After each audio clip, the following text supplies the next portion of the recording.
All right, I think I figured out how to do it. I feel like we got that right. Everybody can hear me and everything, right? You can see us, hear us. Everything is fine. Okay. That's good. We are IMS Radio. My name is Paul Douglas. I am obviously not Larry France. I'm much prettier, much younger, less talented, but you got what you got. But I'm here tonight. Larry is off. I don't even know what he's doing, Jeff. Was he on business travel, or I can't keep all of our issues straight? Well, he travels a lot too. It's hard to keep up with. I think maybe going to see his son at Elon. Oh, you know what? I think, I don't know. He might actually be graduating this year. I don't know. Apologies to Larry for not remembering why the hell he's not here, but he is not here. However, the person that is here is one Jeffrey Ehrman, the publisher of InsideMarylandSports.com. And obviously we are kind of all over the place. It's the off season. It's the summertime. You guys frankly haven't been good enough fans to get all three of us at once. So we're just going to kind of go back and forth. Maybe you get one of us, maybe you get two of us. I don't know. Maybe one of these nights we'll just set up one of these streams with nobody and you can just stare at like the big M and listen to the theme song just to see how many views we get. I'm kind of curious to mess around with it now. I'm obviously joking, but we are going to be back here and now when there's news that pretty much requires our presence. And I would say, Jeff, that one thing that does require our presence is Sebastian Wilkins, 2026 basketball recruit who looks to be reclassifying to 2025. His decision day is on Friday, I believe at 4:00. Is that correct? Yep. And he is choosing between Maryland and Duke. As you recall, we have not had a lot of recruiting battles directly with Duke in quite some time. And when we haven't necessarily had a great track record, but I feel like there might be a little bit of hope with this one. I think there's a decent amount of hope, Paul. I think Maryland has a good chance of getting him. No one has flat out said to me he's a Terp, it's done. But based on piecing a few conversations together, piecing together, the factors that go into it, which is, Maryland has a lot more opportunity to offer at Duke. He's going to be the 10th man if he goes there. Maryland, he could come out and start immediately at 3, depending on if you think he's a college 3 or 4. Either way, he could play a very primary role for Maryland. He has a long-standing relationship with the coaching staff. 2 of the 3 official visits he took were to Texas A&M. And then a month later to Maryland after Buzz and his staff moved along. And then obviously the 3rd was to Duke. So, I'm not saying he's a Terp, per se, but I will say I think that they have a pretty solid chance, especially considering what you said, which is that they have not beaten Duke for a recruit in a few thousand years. Right, and that's understandable. Duke as a program, we can admit at this point, is just well beyond where Maryland is right now. That's fine. You don't have to like it, but it is what it is. And it's interesting to me because, Wilkins is one of those guys that it seemed like Buzz Williams was one really early. And, he's been involved with that Massachusetts AAU program. He's gotten a couple guys from there. Turkson and Mills, I believe, played on that same team. So, he's used to getting up there. Wilkins did come, and he's not only officially visited Buzz once, but twice. Once at Texas A&M and once at Maryland. So Maryland's been pretty deep into this recruitment for quite some time. Yeah, they have the longest standing relationship. Duke jumped in late because they had a need. Just got involved in the past month to 6 weeks. So, and he doesn't seem to me in my discussions with him like he's one of those kids who's going to be won over by the prestige and the Duke, glitz and glamour, which is very hard to do, obviously, because it doesn't get much more, much more big time on the college level. But, I don't think he's one of the kids to be, easily won over by things like that. I think he's looking at the factors. Obviously, we don't know what kind of money is on the table from each school and how far apart it is. My hunch is maybe Duke's offered more, but probably not. I don't think it's a situation where they're like doubling or tripling whatever Maryland is offering. And, people a lot of times now, they just like to say, oh, it's just all that matters is the money. But, as I've said, that's not really true. There's a lot of recruits who do take less money because it's a better situation for them. So, I think they've got a shot. If they pull it off, it would be amazing. I mean, to beat Duke for the first time in 20-ish, 20-something years for a recruit, and to have 2 top 30 recruits in a class for the first time, I think, since Mike Jones and a Kenny Ebekwe, I think is the last time they've had 2 top 30. And he sneak under 30 at that point? Because I know he was right around that 30 or 40 Yeah, I range. think he was like 29, according to RSCI, the site that tracks the classes going way back. Just barely. I mean, they had a few guys who were close, Travis Garrison in that time frame, a couple others, but I believe it's the first time since then. So, that's 20 plus years also. If you can pull that off, I said it on Twitter. I was critical of the hire. I felt like, given how things had ended with Willard and how he was an outsider who just kind of threw the program, just tossed it aside like a piece of trash, and how much the fan base was just craving somebody with some Maryland ties, University of Maryland ties, or just local ties. It should be somebody like that. But now that you look back, I gotta eat some crow, man. He's been killing it so far. It's not, they don't have a blockbuster class where you're like, this is a Final Four team, but to build up the roster to where they have from zero, it's been a pretty good 2 months or so now. It's shocking to me. I mean, obviously you're not going to look at this roster and be like, okay, that's definitely a Final Four team, right? But being able to build it literally with 0 players to start, compared to, you look at Willard's been able to do at Villanova. I would take this roster over his in a second without even thinking twice about it, right? So it's kind of interesting to see how he's been able to pull it off. I don't think anybody, when that hire was made, would have thought, oh yeah, well, obviously Buzz will bring in 2 top 30 recruits. Like, duh.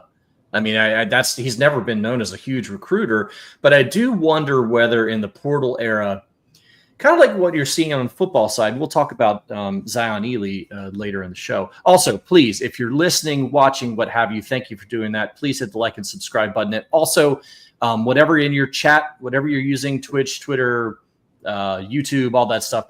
If you got any questions for us, we're going to take some questions toward the end of this thing. So please throw them in there now. I'll go back and look at them when we get going.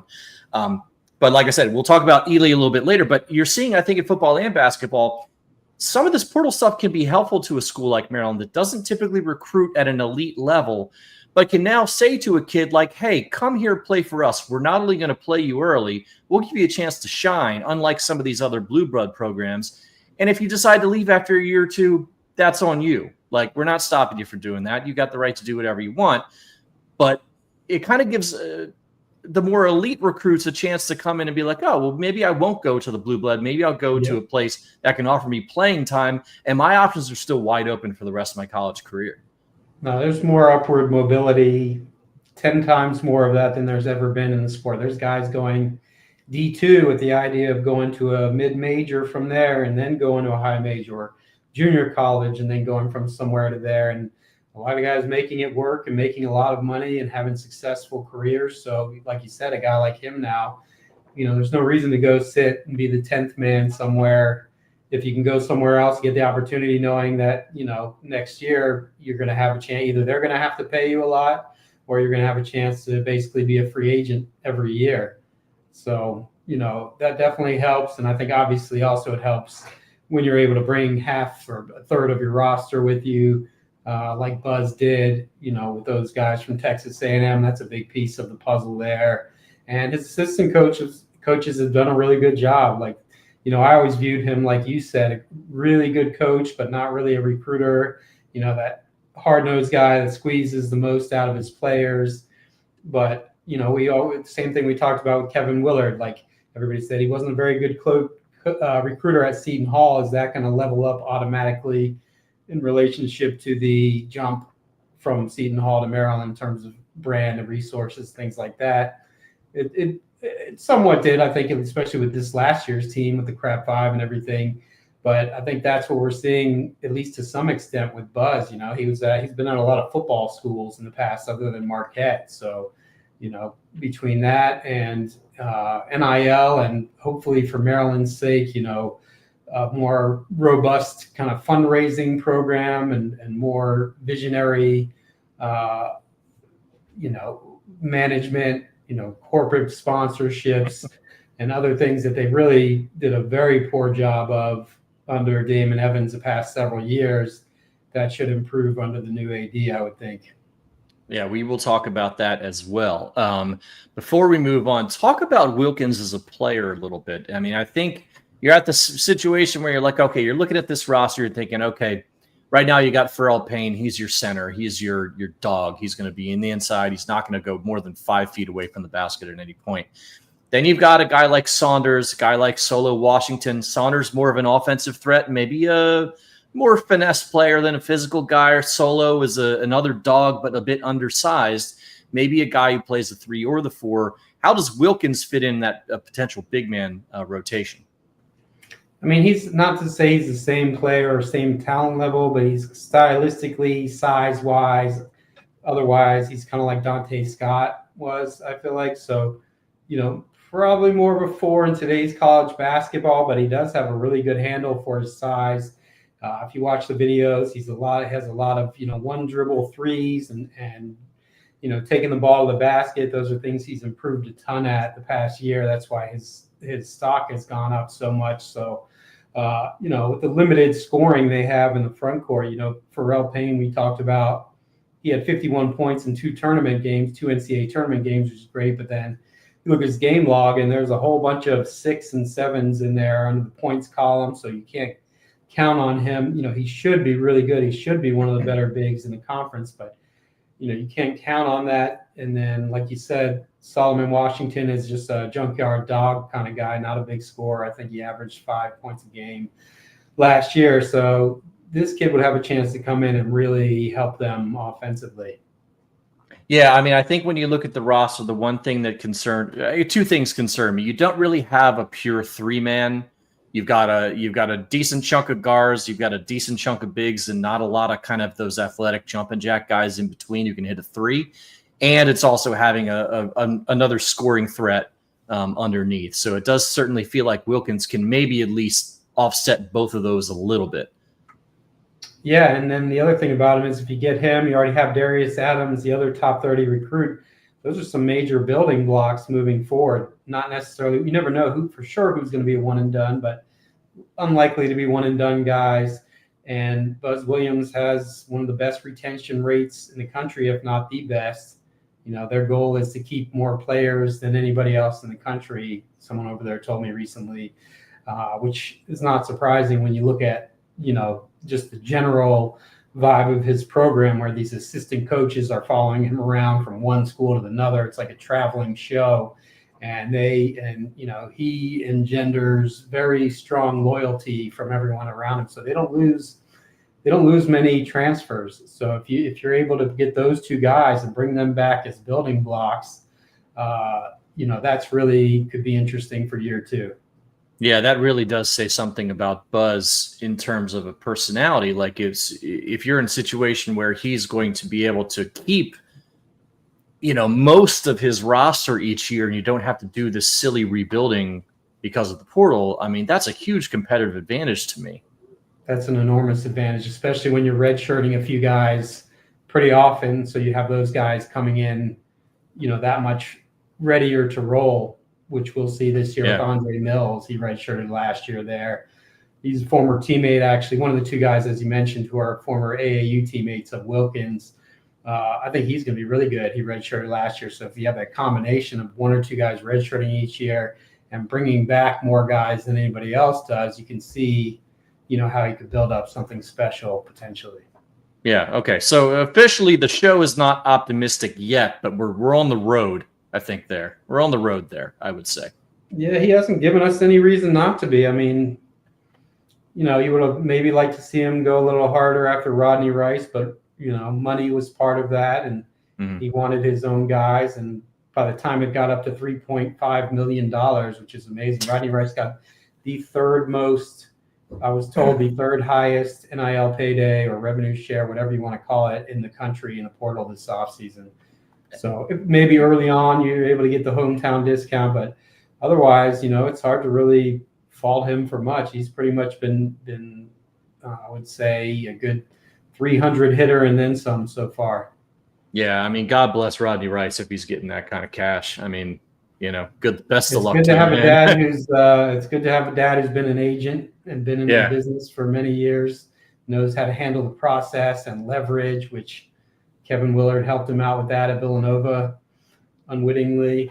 Whether he knew it or not. Yeah, exactly. So it's really amazing. But this is the 1 year he was born at the perfect time. Like, it'll never be like this again. I don't think. Guys will still be making lots of money, but I don't think it'll ever be as high as it is right now for these kids. Yeah, I think one way or another they'll put some sort of cap on this somehow, or they'll restrict the amount of times they can move. Like this doesn't feel sustainable to me. But we talked about that a million times, and you've all heard it. Anyway, good news. Sebastian Wilkins decides at Friday at 4, Jeff? Is that it? 24/7 Sports YouTube channel, actually, I found out today. There you go. Look at that. Maybe that's a sign. Anyway, good news. Hopefully good news for the Terps coming from that direction. Certainly, I think good news for the Terps coming from the larger scope where they recently hired a new athletic director. His name is Jim Smith, and I know that you're like, his name can't possibly be Jim Smith. It really is. He's got a lot of experience. He's been up and down all over professional and college sports in the Big Ten as well as in professional ranks. Give us the lowdown, Jeff, on how that went down. Well, that one was undercover. They did a good job of keeping that. I think I wrote this, but they kept that quieter than any story at Maryland I can recall in a while. There were a few leaks about who was in, who was out, who was interviewing, but his name never came up. I think, largely because once it got to the final rounds, they cut pretty much everybody out of the equation to cut off leaks. So, it looks like a good hire to me. He's what you want, right? He's not just a pencil pusher admin type who's been in the game for years and, is set in their ways. He's a business guy. Seems to be pretty dynamic. I was told he's coming in with a lot of ideas about how to, more corporatize, if that's even a word, the athletics department, and build more.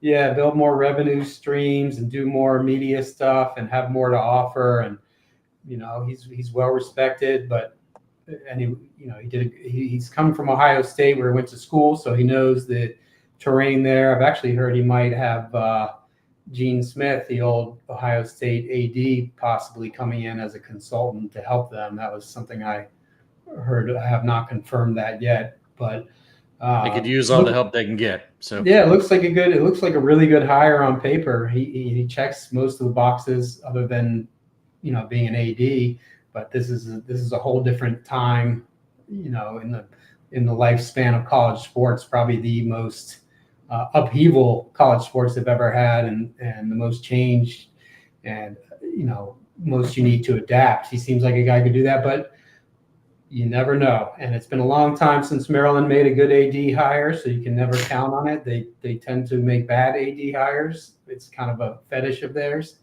and but he hasn't started yet. So he starts on July 25th apparently.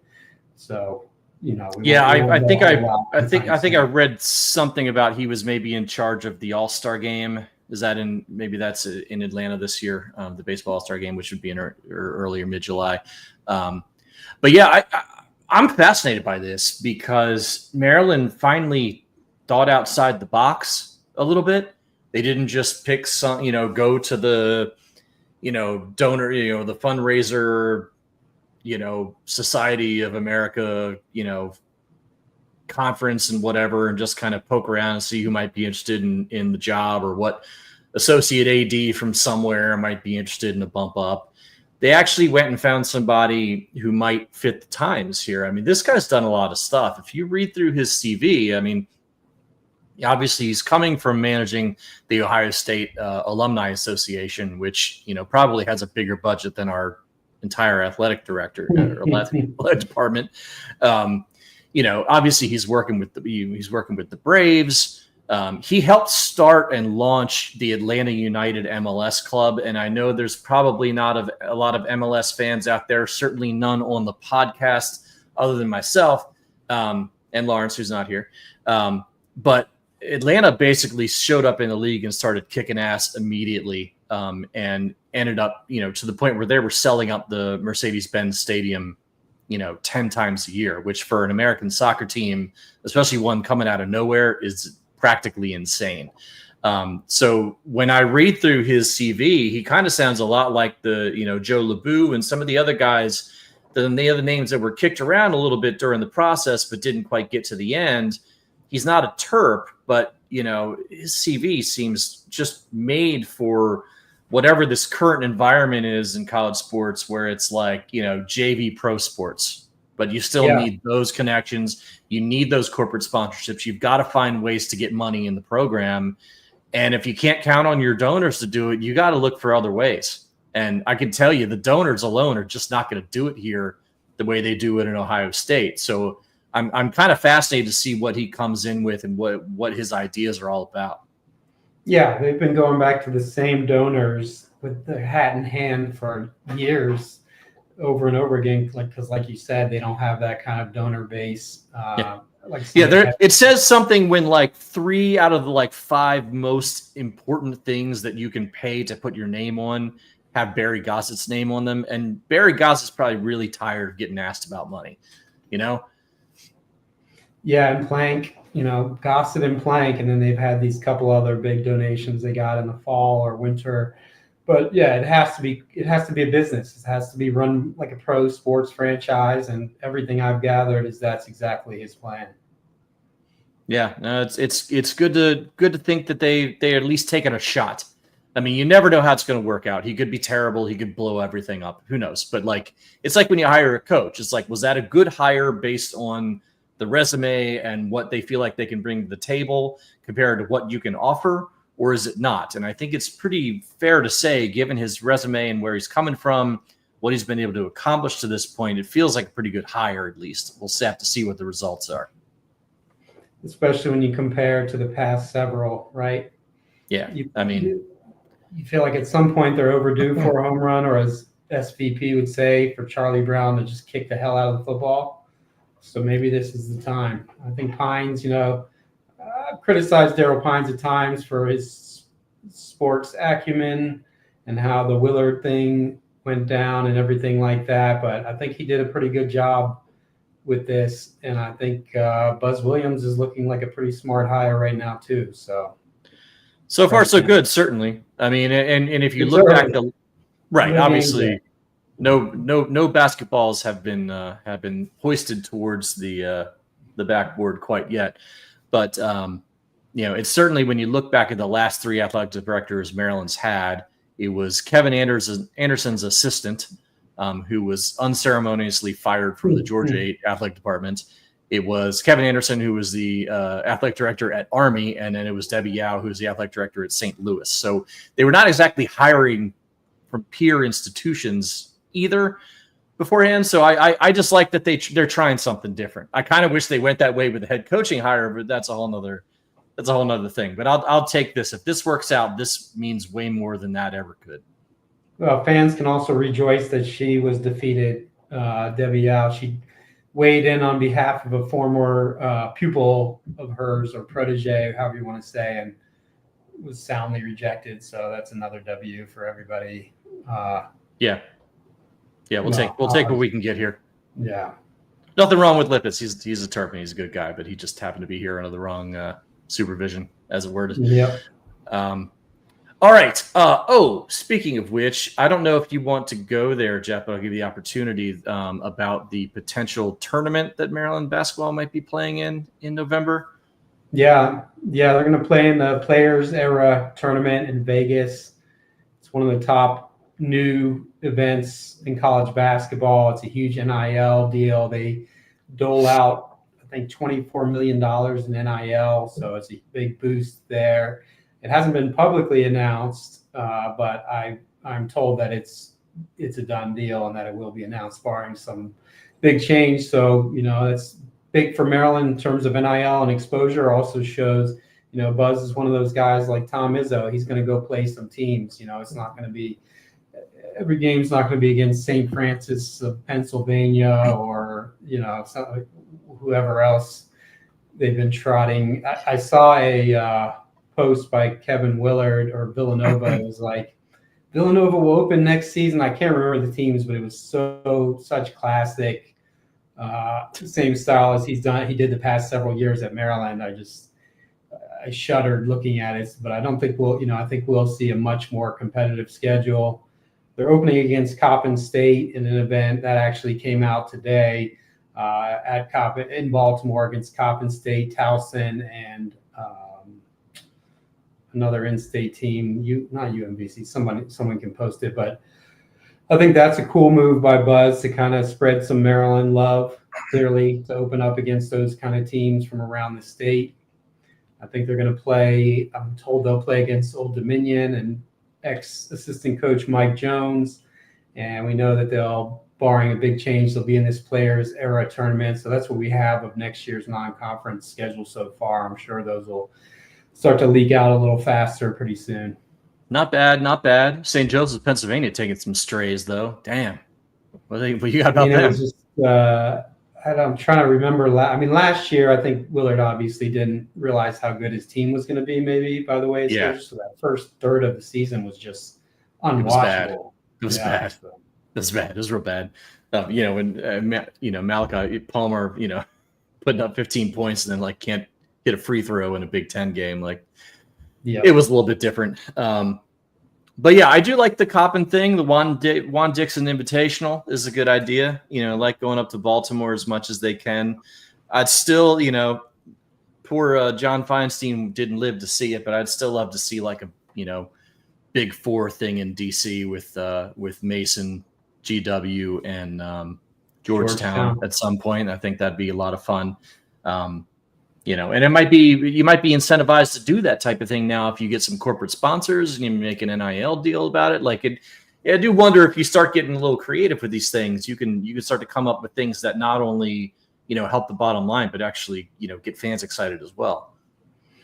College basketball can use all of that sort of thing that it can get right now. I just feel like it's started to shift almost to a niche sport. The past few years or past several years where everybody only watches March Madness, if they even watch that. So, hopefully for Maryland fans, at least, they start to get the results that we saw 20 years ago, because the past last year was obviously, it was a breakout year, but still, if you're a program like Maryland, your first Sweet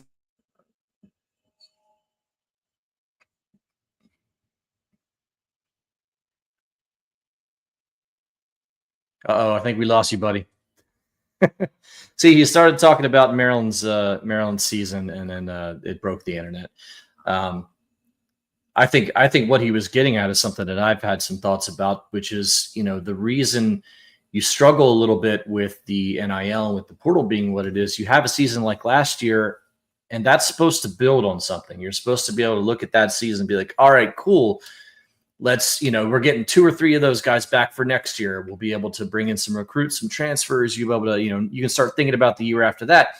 Whether Willard left or not, nobody was coming back there, right? So, now you're in a situation where you're trying to kind of you don't want everything to be year by year, because everything is year by year. It's not even a factor of not even be able to enjoy that build up and that kind of feeling like you're building towards something. It's just okay, literally everybody's a rental. Everybody's a mercenary. You can come in here, have a good year, and then everybody's immediately gone and you've got to start from zero, right? I'm trying to figure out where you were going with that, Jeff, but I think that's kind of where I was at. I lost track of myself. I think my laptop decided I was just rambling and decided to freeze up on me. But yeah, you're right. And it's eroding fan interest. So many people I've heard say, I've seen so many people say, I watched every game from this year to that year. Last year, I didn't watch till March. People who were hardcore fans, and then the casual fans, forget about it. It's the hardcore. Yeah. A lot of them are sliding into casual, and casual sliding into uninterested. So they got to fix it. But it's a little scary. But if the sport you care about, you want it to succeed, you want it to have the interest and the hype from the ESPNs and the networks and online and everything else the way that it should be, because you want to be able to get excited about it. And it's a little frightening if you get the situation where every team is rebuilding from scratch every single year, and you get guys playing on 4 or 5 different colleges, their entire career. Like, that just doesn't feel like a thing that's super fun to watch. So well, this summer will tell the tale. They've got to figure out this settlement. Of course, now you have Trump announcing a possible commission to study college athletics, which is good. That's whatever it takes to get things back into some sort of structured system where everybody isn't a free agent every year. Absolutely. Although I can say, as someone who used to work on K Street, that the best way to kill a good idea is to form a blue ribbon commission to study it. That's as bipartisan as it gets, I can promise you. But I certainly think that it's not like the NCAA is going to step in and do anything, so somebody better. Anyway, we're enough of our old people whining about that. Las Vegas, Jeff, in November over Thanksgiving. That it kind of smells like we might have to have some live IMS radio engagement out there. For sure, we got to do that. That's a must right there. We'll have to figure out where exactly, but I don't think we'll have any trouble getting people out for that show. Hey, AO, you have your people call our people, and we'll work something out, the old circa out there, right? Super excited for that. Definitely just need to be able to tell my wife it's a business trip. That's how this works on my end.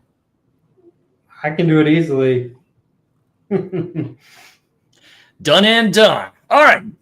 So, anything else we want to talk about when it comes to football, or let's talk about any other basketball recruiting? It feels like the portal's pretty much done at this point. I don't think there's any other recruits out there that they're really targeting. I guess you never really know with the international players and these kind of wider pools, but are you getting any other hints about anything, or do you feel like they're just about finished up? I think they're just about finished. I think if they get Sebastian Wilkins, maybe you take a flyer on one more guy, if somebody decent looking, long-term developmental guy pops up who's available. But otherwise, I think if they get Wilkins, that'll be 12 guys, right? 11 or 12. I think it's 12. 12, but I need to go back and look at that. Yeah. But yeah, I think they're pretty much done. I mean, you pretty much built up your whole roster. If you're allowed to take 15 guys next year, which I'm told, still is not 100% set in stone. But if you are, maybe you take a few more, just, why not kind of thing. But, this is, he's the exclamation point. He's the punctuation mark that they want to put on this first roster at Maryland. Yeah, kind of. You get him locked up, you got to feel pretty good, at least about what they've been able to build to this point. Yeah. Like, it doesn't. You just know it's at least not going to be like a dumpster fire season. You're still going to have a pretty good shot at getting in the tournament. And year one, I think that's all you could really ask for here.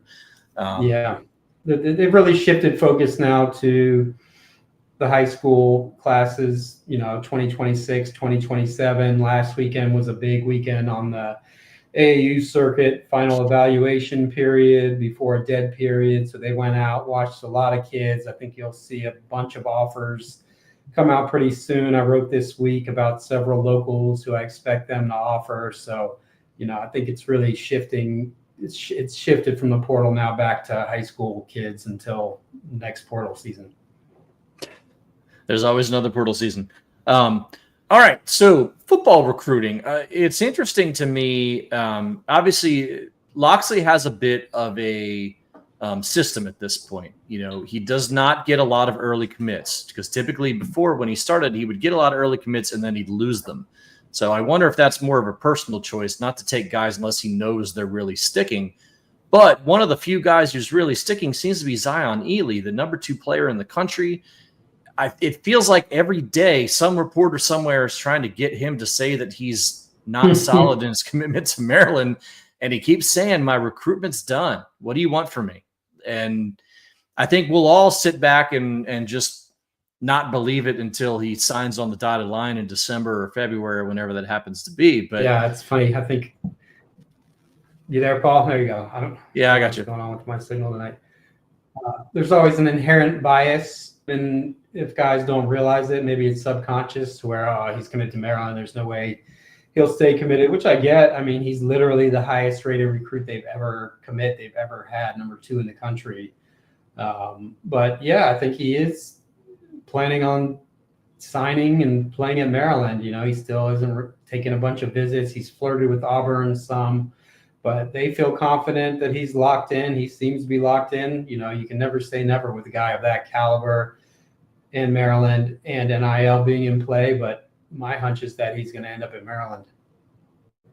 Love it. By the way, reminder, if you were in the chat on any of the devices you haven't even watched this on, we are going to be taking listener questions in like 5 minutes. So if you want to jump in on that, please leave a question in the chat. We will get to you at some point. So yeah, Elee, again, nothing is locked in. Nobody's for real until you actually sign. But you got to be feeling pretty good about that. So in terms of a bedrock, they got a pretty nice group of 4 or 5 players to start with. But like, it's kind of getting to go time. This, May used to be what they call the evaluation period, where they'd have all these camps and things like that. With the technology, you don't quite need to go to all those and do that stuff anymore. But typically June and July is when Locks likes to fire up. So what are you hearing in terms of guys that might be able to get over the line here?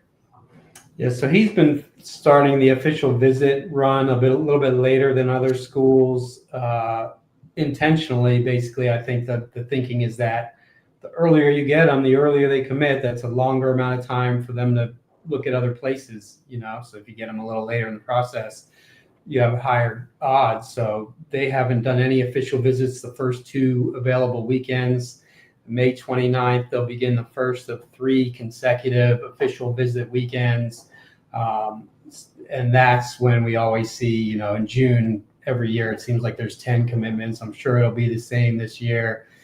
Some of the blue chip local guys are going to be tough. Emmanuel Iheanacho, the offensive tackle, 5-star from Georgetown Prep. He was seemingly leaning very heavily to Maryland, if not silently committed even. And he has kind of seemingly slipped away. I don't know if they're even going to get him on an official visit now. The other kid is Jaira Edwards from St. Francis, the safety. I do think they'll get him for a visit. He's he's a top 30 player, one of the best safeties in the country. He'd be a huge one. He's kind of the ringleader of the St. Francis kids, including Zion Elee and the 2 others who are committed to Maryland. So he's comfortable there. And then, a sleeper guy I reported on yesterday was an athlete named CJ Sadler from Detroit. Pep Hamilton, the new offensive coordinator, has some ties there. And they're quietly in solid position with him. He's a top 100 player overall, has Alabama, all these other schools. He's one to watch. Hakeem Satterwhite, a defensive back from St. John's, is a guy I would pay close attention to. But, as these official visit weekends get closer, we'll start to hear a little bit more about what's shaking. Sounds good. It certainly seems like it's time for him to get the foot on the pedal here. And with the offense, with the official visits, that's usually when it starts to happen. Yeah, they only have 5 commits right now. Some of these Big Ten schools have like 17. Now that's the heavy hitters, but even some of the other ones have 9 or 10. So they are a little behind the pace. But like I said, I think some of that is because of at least a little bit of it is because of the delayed official visit schedule. Yeah, no, certainly. So before we leave football recruiting, I want to talk a little bit about the transfer portal, which looks like it's just about wrapped up on the football side of things.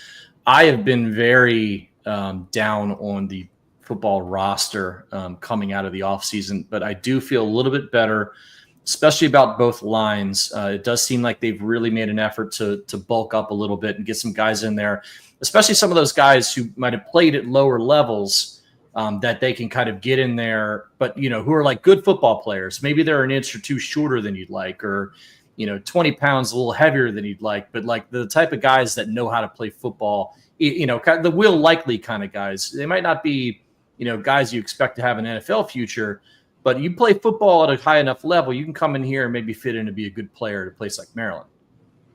Yeah, they did that on the offensive and defensive line. I think 3 or 4, roughly half of the guys they took in the spring portal were defensive linemen. That position was already really thin, and then you lose Jacobs, who leaves for Texas, was a huge loss. Obviously, having after they lost, Tommy Akingbissote and Jordan Phillips, who were both NFL draft picks from a line that really wasn't that good last year. So that makes you worry a little bit. I like the kid Cam Rice that they added from University of Ohio. I think he'll help a lot. In the earlier portal in the fall or winter, you got a kid named Ian Thomas, who's a massive, 340-ish pound run stuffer from, coincidentally, St. Francis of Pennsylvania. We mentioned him twice in one show, but there you go. They like him. I think the offensive line will be better. They got some solid pieces, but it's the same thing. I feel like this Maryland team has more young talent than Maryland's had in a long time. But is that going to just be little flashes of young talent, or are you going to be able to consistently win games with young guys being your best players, including probably your quarterback? And we know how tough that is, especially at the Big Ten level. So that's the $1 million question. Yeah, I mean, it certainly feels like at least with the additions they made, they're going to give themselves a fighting chance.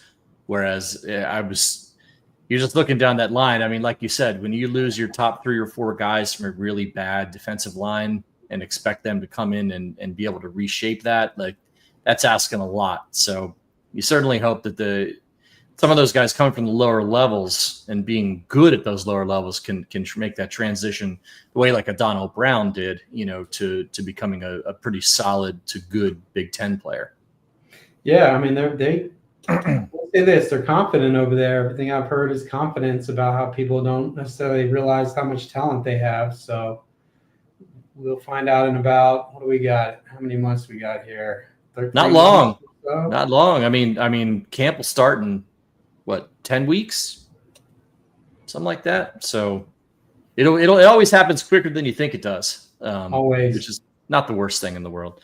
And obviously I don't think Locks needs to know the stakes here with a new AD coming in, being towards the end of a contract. He's got to get to 6 this year or certainly get close. And, otherwise we could have a whole nother search committee to be activated for something going on at Maryland sports. All right. We have now reached the portion of the program. We are going to take some questions from you. So if you've not sent any in to this point, go ahead and do that. I'm going to start with what we are coming up here. Let's see. Cooley Whistles, which is a great name, by the way. Is there any reason why Buzz wouldn't try and take an 11th hour visit to Wilkins to get the last word in? Seems like an obvious move unless he's in the bag. I can answer that. I'm pretty sure it's a dead period right now, so he couldn't actually do that. But I know they've been in contact with his crew for quite some time. Yep, dead period. NCAA right now. It stretches for I think about a month, so you can't do that. No on campus or off campus contacts right now, but I'm sure there's a lot of text flying. Yeah, and I'm sure we'll probably have the team on campus in the beginning of June, mid-June. Is that typically when they show up and get moving? Dishing out the yearly segment that is the pickup reports. I am so excited to see who the best player in practice is. It's going to be George Sturkson. The years that it was Nick Faust and Smotrich, that was just people telling me that. That was not I trust my eyeballs more than other people's. So, yeah, you got hopefully those sources have changed. I got snookered. I brought that word back lately around the house because I like the old school, like corny old white man words. Yeah. So I clearly got snookered on that one. Nick Faust was supposed to be one and done. Remember? Yeah. Oh yes. Slightly he was one and done in our hearts. But there have been a lot that we nailed over the years. People tend to remember the ones you were wrong about more so than the right ones, which is partially why I haven't entered a crystal ball for Sebastian Wilkins yet. Speaking of which, but yeah, that'll be interesting to get out there and hopefully get a chance to see what they look like in person. I'm sure we have a question relating to Wilkins, and I will put you on the spot for that very soon. This isn't a question, but a note, and I'll just send this to you for more any commentary. Mitch Duppler says, Buzz said 10 or so days ago, we have 11 commitments that the internet knows about. Do you know of any other secret commitments might be out there, Jeff? I don't know of any others. I've seen people posting that comment. I don't know if he said it before any of the last few editions or not. I mean, it's possible he was talking about Wilkins. Who knows? But yeah, I can't speak for Buzz on that one. Okay, had to ask. Chris L asks, will Buzz's record get to the next level with the resources we have? I will start on that and say, I don't know. I mean, I don't know what resources we have. You've got, I mean, every time, you ask 6 different people involved with the program what our resources are like, and you'll get 6 different answers. Most people seem to think that we're in a pretty good spot now. And certainly once, if the settlement gets approved and they start going to this somewhat kind of more structured payout system, Maryland would be on a little more of an even footing than most schools. But Yeah. it's hard to say. I will say the one thing that gives me a little bit of confidence is what we talked about earlier, Jeff. If Buzz is able to get guys in the program and keep them there, that does feel like a bit of a force multiplier, because you're not having to go and get 7 or 8 or 10 guys out of the portal. You're going to get 3 or 4 or 5. And that feels like a way you'll be able to spend money a little bit more efficiently, have a better idea as to what your budget is even going into the portal season. Like, that feels like something that'll translate a little bit. Yeah, and you have more consistency and fluidity just among your team, just in terms of actually learning the system and knowing your roles and everything else like that. So while other people are putting together their new teams, at the beginning of the year, you've got that continuity, which is another advantage. I think his results will level up. There's no guarantee, obviously, and he is, a little later in his career. The past few years at Texas A&M were not as good as most of the previous years, but there's no question the guy's the best coach they've had since Gary Williams. To me, I mean, that's not really as a pure coach. Yeah, I think that's as a pure that's coach, fair. exactly. Yeah.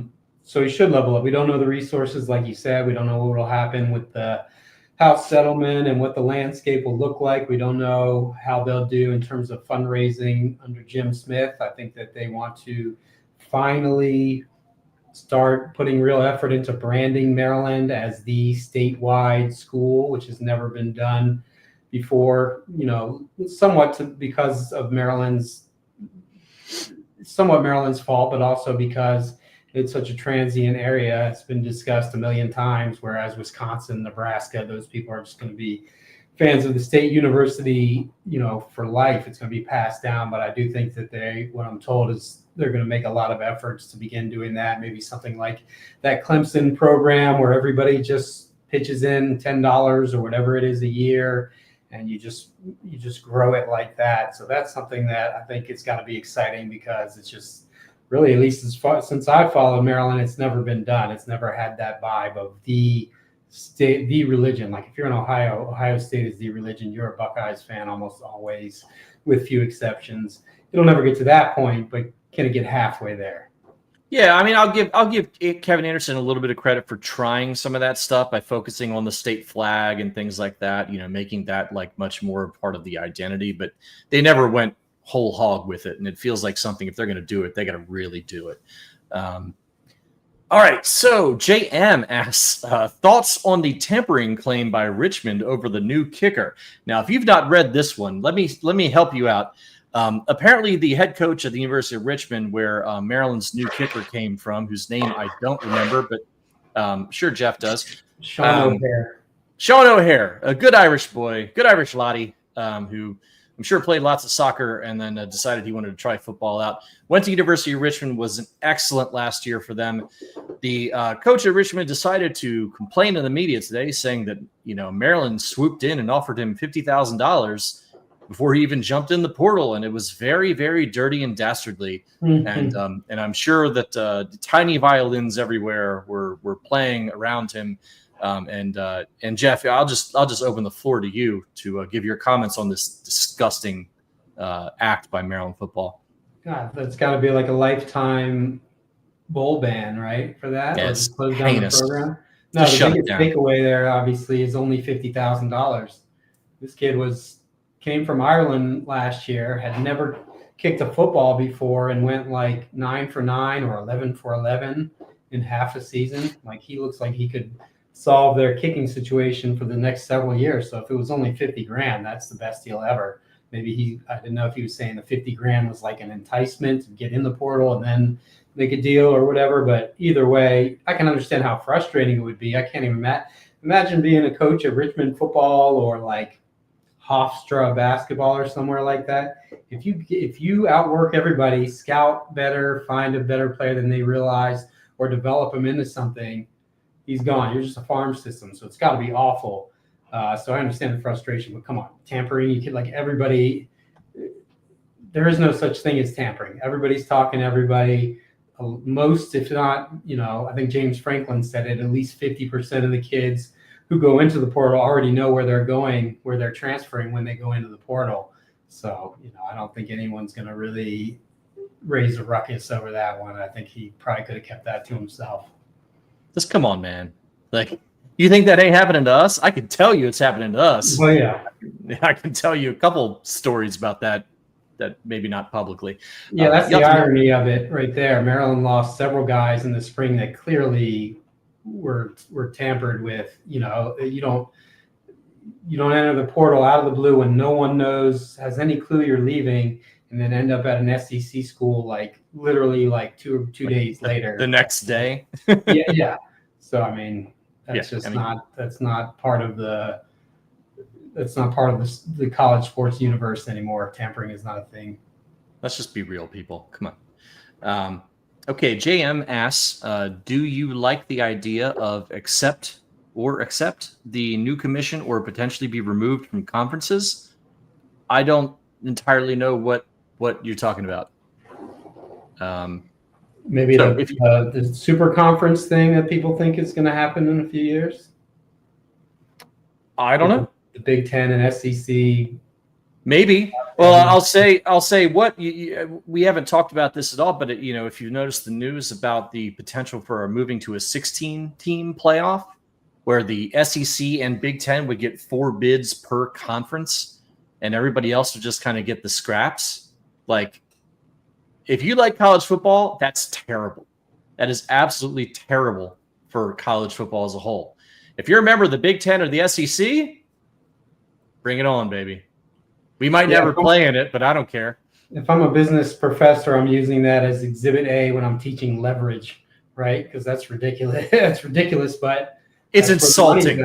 Yeah, it's insulting. The fact that even has a chance of actually happening is kind of insane to me. But that's where the world is right now, right? My biggest hope with that is that it doesn't happen in the NCAA tournament, where you just break off and it's all Power 5 teams. Like that, to me, would ruin most of the charm of the tournament.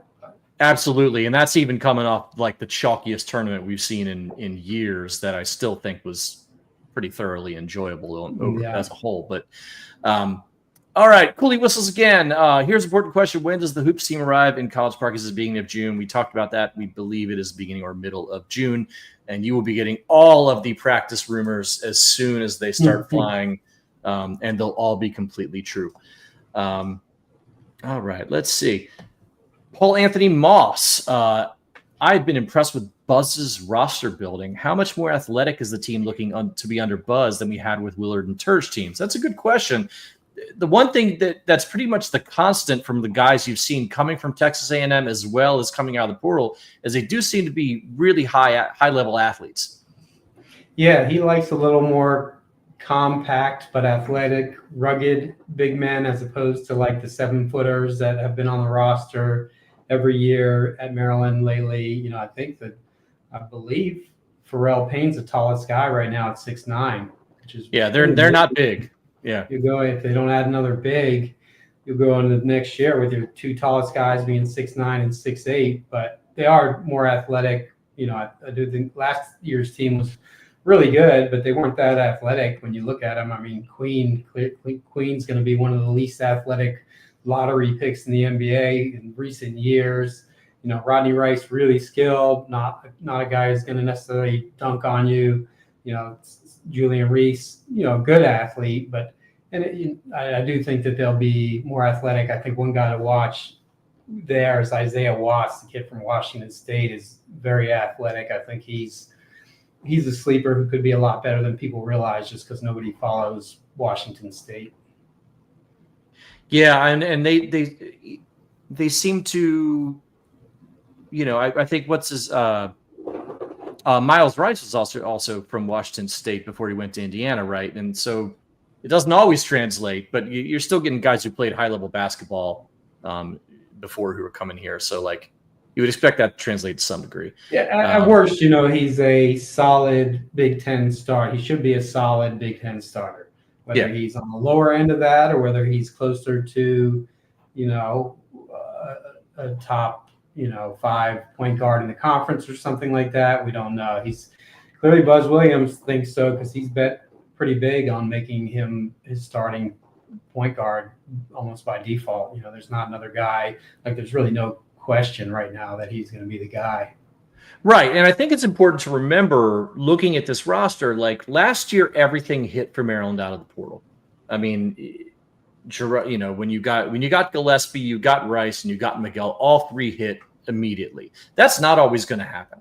So like you hope that you can bring in guys, you'd be like, oh, this guy averaged, 12 and 5 at a P5 school. Like, okay, cool. That should translate, but you still got to watch it happen. Like it's not always going to happen.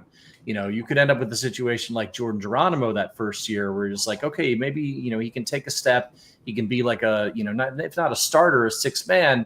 And he wasn't ready for that. But, you saw what he developed in after a couple of years. So I think when you start doing this fantasy college basketball and you're like, oh, well, let's move this guy in. We'll put this guy here, put that guy there. Those things aren't always going to translate right. This still has to be a team. They still have to work together. Things have to work right. They've got to be able to understand his offensive philosophy, what he wants on defense, all that stuff. And the good news there, again, is a third of your team is coming from Texas A&M, so they already know it. So at least you're not having to completely meld 12 guys or whatever together. You've got half of a team that you've already coached, essentially. And you've got both of those or two of those guys being seniors who've been around the whole time. So like you've kind of got some extra coaches on the floor, which I'm sure will be helpful to some degree. Nick H asks, if Wilkins doesn't pick Maryland, would they be looking for another wing scorer? We kind of touched on this a little bit. I'm not sure there's much left out there really, unless you're looking internationally or otherwise. I'm sure they have a secret backup plan because you will need someone else. Clearly, I think you just don't have a lot of offensive firepower in the front court or, a wing forward who can really fill it up for you. So I would think that they definitely would if they don't get him, but I'm sure that they also have a pretty good idea whether they're getting him or not. Right. Russell William asks, who is your starting five right now? That's good. Miles Rice, Watts, Washington, Payne, and that fifth guy is tough. I mean, I think that fifth guy, if they get Wilkins, it's probably him. Everything I hear about him is he's ready to start and be a big-time guy immediately. So, if he commits to Maryland, I would think Wilkins would be the fifth starter. Otherwise, it's going to be up for grabs, I think, that other spot.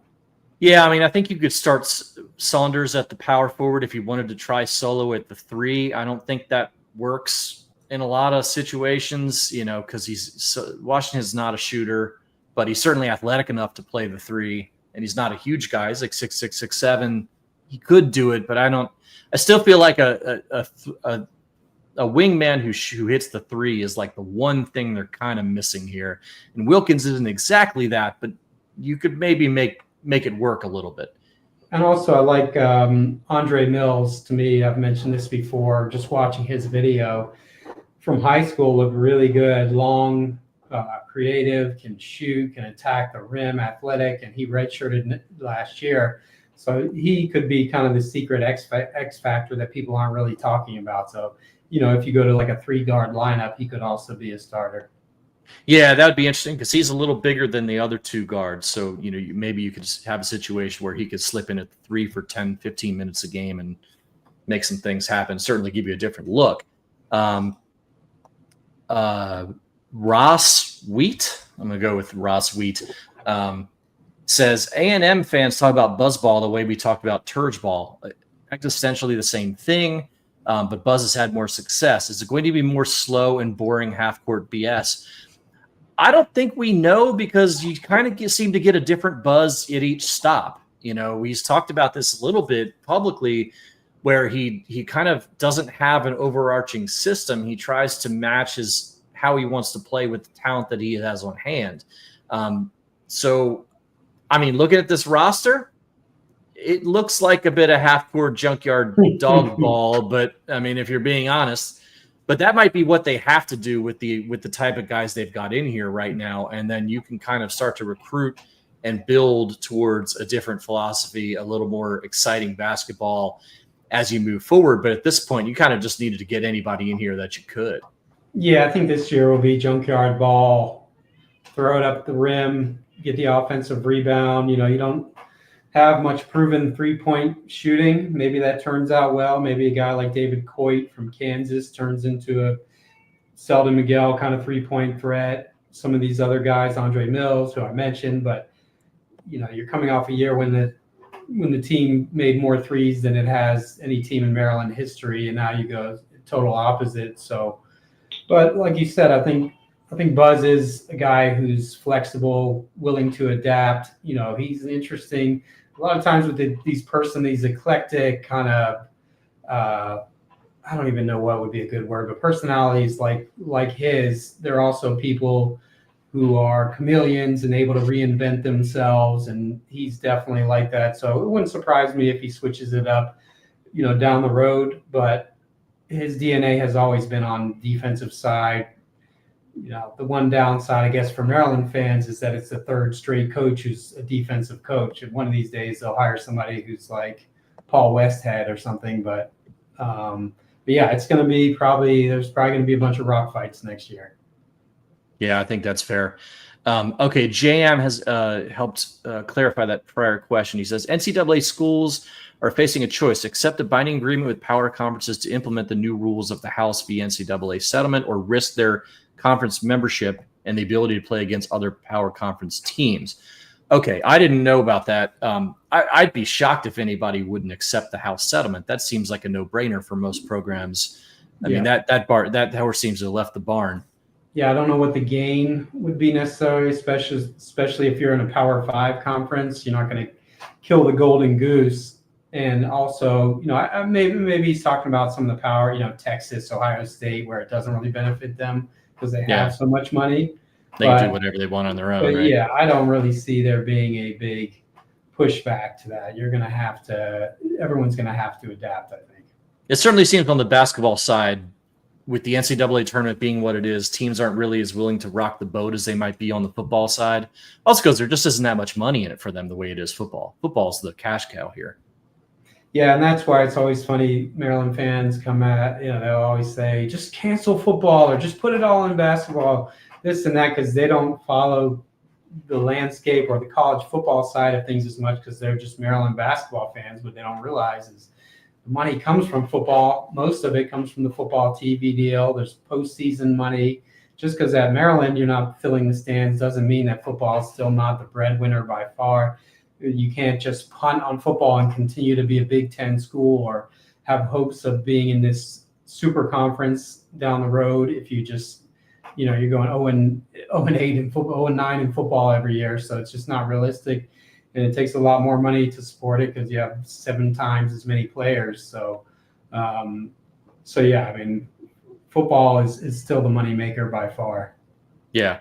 No, I think there's a more nuanced discussion to be made about what money should be directed where, but you certainly can't punt on football. That's just not going to work. All right, I don't want to be here all night, so I'm going to take a couple more of these and then we'll let you go. Antoine Cuff, our good friend of the show, says, will there be more commercials for Maryland and merchandise at local gas stations with the AD with more of a marketing background? You would think so, but I think it's going to take some time for this stuff to work itself out. They've got to figure out the new landscape in terms of money, the money that's coming in, the money needs to go out. I actually kind of feel like this season with basketball, they did a pretty good job at marketing the Crab 5, realizing what they had. Maybe if they did it a little late. So they've got the capability. I think it's just a matter of what kind of dough they're willing to throw around to market things. Yeah, too early to guess on that, but based on what I said earlier about, really trying to finally brand Maryland as the statewide team, I wouldn't be surprised if that happens. It'll just take time, like you said. Yeah. DD or Terps Hoops 2006 asked, now that rosters are shaking out, how would you rank the P4 conferences, and is the Big East actually emerging as the best, as many predicted with rev share? I'm not entirely sure. Maybe Jeff has a better answer, but I don't know that before the House settlement actually comes into effect, we're going to be able to tell how this is going to work itself out, whether the basketball-only schools can really take advantage of that in a way that we suspect they might be able to, but maybe you've been paying more attention to this than me, Jeff. No, I mean, I haven't examined all the rosters from the Big East and Big Ten and everywhere else, but like you said, there's no question that this is going to be a big advantage for those Big East kind of schools that don't have to pay for football. It's much easier to spend $8 or $10 million on a basketball roster when you're spending $0 on football, as opposed to like Maryland, where you're going to be spending $13 million on football. So I do think it will benefit the Big East, but I think it's too early to say like how things look for next year. Yeah. Yeah, we'll probably get a better idea as to that as the summer goes along. Rosters are finished up. We start to get some of those practice reports, not just from us, but from all the schools out there as to how people are looking. I'm curious just to see, with all the changes going on, whether, you look at those like, early, way too early preseason polls, how those actually match up, or even the actual preseason poll, how that matches up as teams go along, because you've got all these new pieces coming in. Like, there's just no way to predict how this stuff's going to work out when you're actually in a team environment. No, I mean, it's just such a different era of college sports right now. That's, like you said, it's just too early. I mean, I would guess next year probably still the SEC might be the best, because they just throw around the most money. It's like unlimited funds down there. There's a reason why the SEC has a ridiculous roster of coaches. You look at Bruce Pearl and Rick Barnes and all these guys in the SEC. They're just willing to spend more than everybody else for coaches and players. So if I had to guess, that might be the best conference again next year, but who knows? Yeah. But we will hopefully know before too long. It's the doldrums of the summer. So everybody's a little bit laid back, trying to figure out what's going on. I mean, I can't think of another summer or off season where everything's been in so much flux on both sides of the ball, with Maryland having new AD coming in, a new basketball coach, a completely new roster, half a new roster on the football side, with a lot of the talent being younger talent that hasn't played a lot to this point. I mean, it's kind of nuts, and I don't know whether that's going to be a lot of fun or not to think about the summer. I'm getting a dead eye stare from Jeff's image. It looks like he has been cut off. So that's a great segue into ending the show. I do thank you guys for coming with us. Hopefully we will have Lawrence back with us to handle the hosting duties over the next few weeks when we get back in touch.